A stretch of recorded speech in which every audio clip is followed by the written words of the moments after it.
고정관념으로 인한 갈등은 다음에 세 가지 원인으로 볼 수 있는데요. 첫 번째로는 범주와 그리고 두 번째 원인은 한정된 자원, 그리고 세 번째는 상대의 공격입니다. 어, 로버스 케이브라는 실험에서도 이 세 가지의 이런 갈등 내용들이 다 일어나게 되는데요. 이들 방울뱀 팀과 독수리 팀으로 이렇게 나누면서 어, 이렇게 범주화를 시킴으로써 우리는 집단 갈등이 이렇게 시작되게 되는 것입니다. 그래서 여성과 남성, 노인과 청년, 뭐 이렇게 여러 가지 분류를 하게 되면서 고정관념이 시작이 되게 되는 것이죠. 자신이 속한 지역 그 집단에 대한 고정관념은 이렇게 자신을 이렇게 다른 고정관념을 만들어내어서 차별을 하게 되는 것도 일어나게 됩니다. 사람들은 이렇게 범주화를 통한 고정관념을 갖는 것만으로도 이렇게 고정관념으로 인한 피해자의 객관적인 성취나 능력도 저하시킬 수가 있습니다. 예를 들어, 쟤는 여자라서 수학은 못해. 흑인은 IQ 점수가 낮을 거야. 이러한 것들이 아주 대표적인 고정관념인 것이지요. 두 번째로는 우승상품이라는 한정된 자원은 집단 간의 경쟁을 일으키고 경쟁은 필연적으로 집단 갈등을 일으킨다는 것입니다. 콕스의 착취 이론에 따르면 부족한 자원을 차지하기 위해서 한 집단이 다른 집단을 착취하게 된다는 것인데요. 착취한 그 집단은 자기의 행동을 정당화하기 위해서 상대 집단을 깎아내리는 고정관념을 만든다고 합니다. 예를 들어 흑인을 착취하는 백인들은 자기 행동을 정당화하고 싶겠잖아요. 그래서 흑인은 노예 근성이 있다라고 이렇게 고정관념을 만든다는 것입니다. 그리고 중동과 이스라엘과 팔레스타인은 오랜 기간 이렇게 영토를 가지고 갈등 관계를 가지고 있는데요. 이것처럼 부족한 한정된 자원, 땅을 놓고 벌이는 경쟁은 갈등을 만들고 이것이 서로 상대방에 대한 고정관념까지 만든다는 것이지요. 그리고 세 번째는 상대의 공격인데요. 한 집단의 공격은 다른 집단의 보복을 낳게 되고 이러한 집단 갈등이 이렇게 증폭이 되게 된다는 것입니다. 갈등은 서로 상대 집단에 대한 공격을 이제 유발시키지요. 이는 집단 간에 있었던 과거의 갈등이 현재의 사람까지에게도 이제 불안을 야기하게 됩니다. 예를 들면 한국과 일본은 과거 전쟁 경험이 있기 때문에 서로 상대 국가에 대한 이런 갈등이 존재합니다. 그리고 우리나라도 많이 이제 성차별적인 그런 것들이 많이 사라졌지만 남자와 여자의 성차별로 인한 경쟁을 계속하게 되면 자기 집단의 목표가 상대방 집단에 의해 좌절되는 경우도 많이 있습니다. 그래서 이런 좌절감을 경험한 집단은 상대 집단을 공격하게 되는 것으로 나타나는 것이지요. 그러면 이러한 고정관념을 해결하는 그런 갈등 해결 방법은 어떤 것이 있는지 살펴보도록 하겠습니다.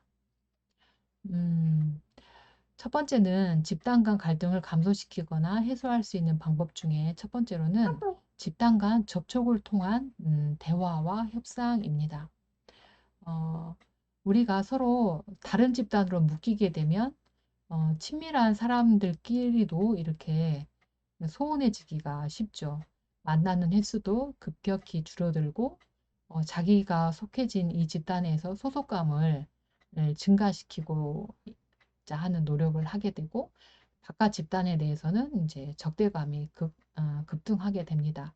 그래서 로버스 케이프 같은 경우에도 서로 친구였음에도 방울뱀 팀과 독수리 팀으로 나누고 난 뒤부터는 친구 사이에서도 이렇게 적대감이 생겼다고 하네요. 따라서 서로 동등한 자격으로 장기간 이루어진 집단 간 교류는 우리로 하여금 외집단 구성원들도 자신과 마찬가지로 이렇게 인간적이고 도덕적인 존재라는 것을 깨닫게 됩니다.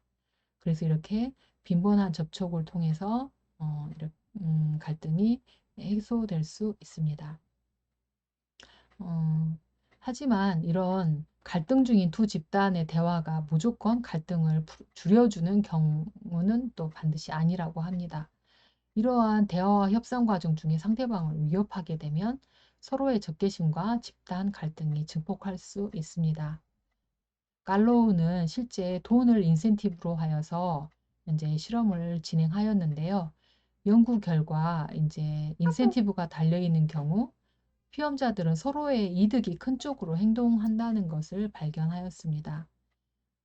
따라서 우리가 지금 갈등 중인 남북 대화 같은 경우에 대화를 통해서 이렇게 갈등을 해결하는 것보다는 인센티브, 이익이 있는 이런 경제 협력이나 이런 것들이 대화 협상보다는 인센티브 제공이 더 갈등을 완화하는데 도움이 될 수도 있는 것이지요.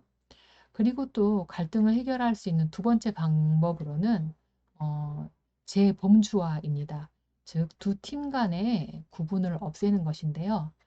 어, 내 집단, 외 집단, 이렇게 구별해서 이렇게 나눴던 집단을 이렇게 아우르는 그런 재범주화의 작업이 필요하다는 것이죠. 그래서 방울뱀 팀, 독수리 팀 이런 것을 해체해서 하나로 이렇게 집단을 운영하여 캠프를 운영하였더니 이제 집단 갈등이 많이 줄어들었던 것을 로버스케이프 실험에서도 확인할 수 있었습니다. 마찬가지로 우리나라도 예전에 남북 그 단일 스포츠 장면에서 한반도기를 들고 이렇게 음, 입장했었던 것들을 볼 수가 있었는데요. 이렇게 남과 북으로 나누어서 친선 경기를 하는 것보다는 남과 북이 한반도 깃발을 들고 한 팀으로 이렇게 어, 참가하는 것이 더 남북 간의 갈등을 이겨내는데 훌륭한 그런 해결책인 거죠. 그리고 두 팀의 갈등을 해결하는 가장 효과적인 방법은 상위 목표 설정이었다고 합니다. 어느 한 집단만으로는 달성할 수 없는 공동의 목표, 즉 집단 간 협동을 촉진하는 것이 집단 간 갈등을 불식시킬 수 있는 가장 좋은 방법이었다고 합니다. 로버스 케이브 실험에서도 집단의 형성, 집단의 갈등, 집단이 협동이 이루어지는 그런 과정들을 보여주는데요. 거기에서도 상위 목표를 이렇게 설정을 해 주었더니 이렇게 적대적인 집단이 서로 화해하고 협동을 할 수 있었다고 해요. 그래서 두 팀을 같이 묶어서 다른 팀과 축구 경기를 하도록 하고 식수 테이프를 이렇게 다 함께 수리하도록 하고 영화 상영을 통해서 기금을 모으도록 하고 이런 것들을 아이들이 함께 하는 협동 학습을 통해서 두 팀의 갈등 상황이 많이 완화되었다고 합니다. 따라서 이렇게 어, 차별적인 집단의 증거, 그다음 상위 목표를 통해서 서로가 갈등하고 있었다는 그런 집단이 있다면 고정관념, 상대에 대한 고정관념을 접촉을 통해서 해결할 수 있는 것이지요. 이 시간에는 내 안의 고정관념에 대해서 한번 생각해 보았으면 해서 어린 왕자의 그림을 가지고 왔는데요. 어, 어린 왕자가 그린 이 그림을 이제 사람들에게 보여주지요. 어른들은 이 그림을 모자라고 많이 보았습니다. 그래서 어린 왕자는 이 그림은 모자가 아니라 코끼리를 삼킨 보아뱀이라고 이렇게 설명을 해 주었어요. 그렇지만 어른들은 너무 답답해 했지요. 음, 좀 전에 수업 전에 설명해 주었던 이제 도식의 힘을 알 수 있는 그런 이야기인데요. 이렇게 모자라는 고정관념을 가지고 이 그림을 보면 아무리 어린 왕자가 설명을 해 주어도 코끼리를 삼킨 보아뱀이라고 그림을 볼 수가 없는 것이지요. 우리가 가지고 있는 고정관념은 어떤 것들이 있을까요? 여자는 음, 예전에는 지금은 그렇진 않지만 예전에 그런 이야기가 있었죠. 여자는 뭐 여자와 북어는 3일에 한 번씩 뭐 패야 돼? 또는 또 뭐지? 어, 어린아이는 어른에 종속되어 있어. 부모말을 잘 들어야 돼. 또 아이들은 체벌을 통해서 배울 수 있어. 뭐 이런 고정관념 같은 것들이 있을 것 같아요. 하지만 이런 고정관념은 깨지라고 있는 것 같다는 생각도 듭니다. 지금은 지구가 둥글다는 것은 유치원생도 아는 상식이지만 1600년대에 이 지구에 살던 사람들은 지구가 편편하다는 것이 상식이었습니다. 이처럼 고정관념을 깨어가는 것이 인류의 역사 아니었을까 생각을 해보는데요. 어떠한 고정관념들이 이렇게 깨져 왔는지 요즘 최근에 있었던 이야기를 한번 몇 가지 사례를 소개해 보겠습니다. 어, 미국의, 아니, 음, 합격 사과라는 말 혹시 들어보셨나요? 사과 농사를 많이 짓는 일본의 아오모리 현에 태풍이 불었을 때에 있었던 일이라고 합니다. 엄청난 태풍에 의해서 사과의 90%가 다 떨어져 버렸다고 해요. 땅에 떨어진 사과는 상품으로서의 가치가 없었고, 그때 한 농부는 자기의 사과나무를 보고 떨어지지 않은 사과들을 보았습니다. 그리고는 그 떨어지지 않은 사과들을 곱게 포장해서 합격 사과라고 이렇게 이름을 붙여서 백화점에 내놓았다고 해요. 태풍에도 떨어지지 않은 사과, 여러분의 합격을 보장합니다. 라고 이렇게 붙인 이 사과는 보통의 사과보다 10배나 비싼 가격에도 이렇게 날개 돋친 듯이 팔려 나갔죠. 그래서 이렇게 태풍에 의해서 사과가 많이 손실을 보았지만 떨어지지 않은 사과에 대해서 고정관념을 깨어서 이것을 견디는 사과, 합격에 떨어지지 않는 사과, 이렇게 고정관념을 탈피해서 이 농부는 태풍에 의해서도 그렇게 많은 손실을 보지 않았던 걸 볼 수 있습니다. 그리고 또 다중지능이라는 그런 거 혹시 들어보셨나요? IQ라는 건 많이 들어보셨을 텐데요. IQ라는 것은 원래 정신지체아를 파악하려는 목적으로 학교라는 교육제도가 생겼을 때 이렇게 IQ를 측정하게 되었다고 합니다. 그래서 일반 아이를 측정하고 이제 정신지체아를 파악하려는 도구로 이제 1905년도에 이제 개발되었는데요. 그래서 정상 생활연령과 정신연령을 비율을 따져서 100, 뭐 120, 뭐 140 이상이면 멘사에 들어간다. 이렇게 이야기를 많이 하는데요. IQ는 보통 수리 영역과 언어 영역으로 측정을 많이 하는 것인데요. 이것에 대해서 가드너는 의문을 가졌습니다. 지능이 언어와 수리뿐만이 있는 게 아니라 여러 면에 이제 지능이 있다라고 이제 보고 1983년도에 다중지능 이론을 제시하였죠. 인간의 지능은 단일하지 않고 뭐 신체운동 지능, 음악지능, 공간지능, 자연지능, 뭐 하다못해 이런 지능도 있어요. 자기 성찰하는 지능. 이렇게 8가지의 지능 영역을 개발해서 요즘은 다중지능 이론으로 많이 지능을 검사하기도 합니다. 그리고 또 예전에는 제가 어렸을 때만 해도 방송은 KBS, MBC 이렇게 공중파 방송사가 이제 거대 이제 자본을 가진 공공기관이 운영하는 것으로 이제 생각을 했었죠. 하지만 2000년대 초반에 이제 아프리카 TV가 나왔습니다. 이때 이런 개인 방송은 소수의 이렇게 사람들이 진행하는 이제 비주류 방송이라고 이제 생각을 했었죠. 하지만 최근에는 스마트폰이 보급이 되고 유튜브 또는 페이스북 이런 플랫폼이 이제 개발이 되면서 개인들도 이제 자신만의 아이디어를 가지고 유튜브를 제작해서 이제 제작하여 올리고 있는 그런 개인 방송의 시대가 되었죠. 그래서 많은 청소년들의 장래 희망이 이제 유튜버가 되는 것을 많이 생각하고 있고 부업으로 유튜버를 하고 있는 사람들도 되게 많이 나타나고 있습니다. 어, 이제 개인 방송으로 인해서 여러 가지 이제 시스템적으로 이제 필터링 되지 않아서 사회적으로 문제가 되고 있기는 하지만 너무나 중요한 자원, 또 고급 자원, 이런 정보들을 개인 방송을 통해서 이제 좋아요와 구독만 눌러주면 이런 너무나 고급진 정보들, 건강 정보, 주식 또는 정보, 은행과 관련한 정보들, 정말 많은 정보들의 개인이 이렇게 무료로 이렇게 기부를 하고 있는 그런 모습을 볼 수가 있죠. 그래서 이렇게 어, 개인도 이렇게 방송을 할 수 있구나. 이런 많은 그 고정관념을 깨는 사례들이 많이 있습니다.